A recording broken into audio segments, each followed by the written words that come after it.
अस्सलाम वालेकुम, खुश आमदीद हमारे चैनल चिरागे राह पर। आज हम आपको एक दिल छू लेने वाली कहानी सुनाएंगे जो एक माँ की बेलौस मोहब्बत और कुर्बानियों पर मबनी है। ये कहानी हमें याद दिलाती है कि माँ की दुआ और मोहब्बत दुनिया की सबसे बड़ी नेमत है।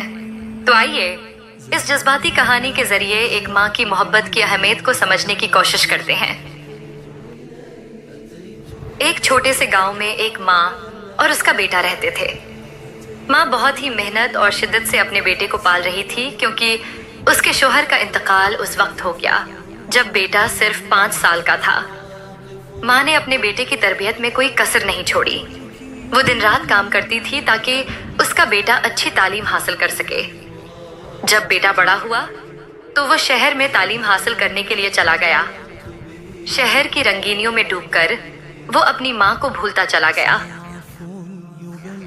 उसने नौकरी हासिल की और शहर में ही एक अच्छी जिंदगी बना ली। एक दिन माँ ने सोचा कि वो अपने बेटे से मिलने जाए। वो गांव से शहर आई और अपने बेटे के घर के दरवाजे पर पहुंची। जब उसके बेटे ने दरवाजा खोला तो माँ को देखकर वो शर्मिंदा सा हो गया। उसने अपनी माँ से कहा, माँ तुम यहाँ क्यों आई हो? मेरे दोस्त ये सब नहीं समझेंगे, तुम वापस गांव चली जाओ। माँ ने अपने आंसू रोके और कहा, बेटा मुझे तुम्हारी याद आ रही थी इसलिए तुमसे मिलने आई हूं। लेकिन अगर तुम्हें परेशानी हो रही है तो मैं वापस चली जाऊंगी। माँ अपने गांव वापस चली गई। कुछ सालों बाद बेटा ये जानकर शहर में अपनी जिंदगी में मसरूफ हो गया कि माँ का इंतकाल हो गया।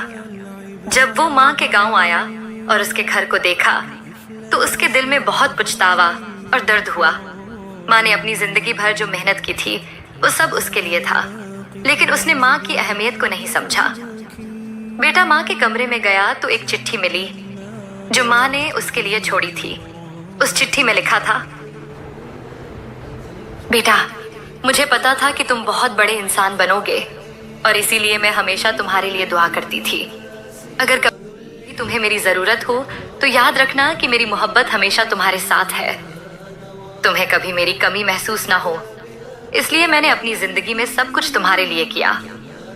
बेटा इस चिट्ठी को पढ़कर जमीन पर गिर गया और रो पड़ा। उसने समझा कि माँ का प्यार दुनिया की किसी भी चीज से बढ़कर था। वो उस वक्त समझ ना पाया जब माँ जिंदा थी। इस कहानी का पैगाम ये है कि माँ का प्यार और उनकी दुआएं सबसे कीमती होती हैं। हम कभी कभी अपनी मसरूफ जिंदगी में अपनों की अहमियत भूल जाते हैं, लेकिन वक्त गुजर जाने के बाद सिर्फ पछतावा रह जाता है। इसलिए जब तक माँ जिंदा हो इनके साथ वक्त गुजारना और उनका ख्याल रखना हमारी जिम्मेदारी है। अगर आपको ये कहानी पसंद आए तो बराह करम वीडियो को लाइक, शेयर और हमारे चैनल को सब्सक्राइब करें।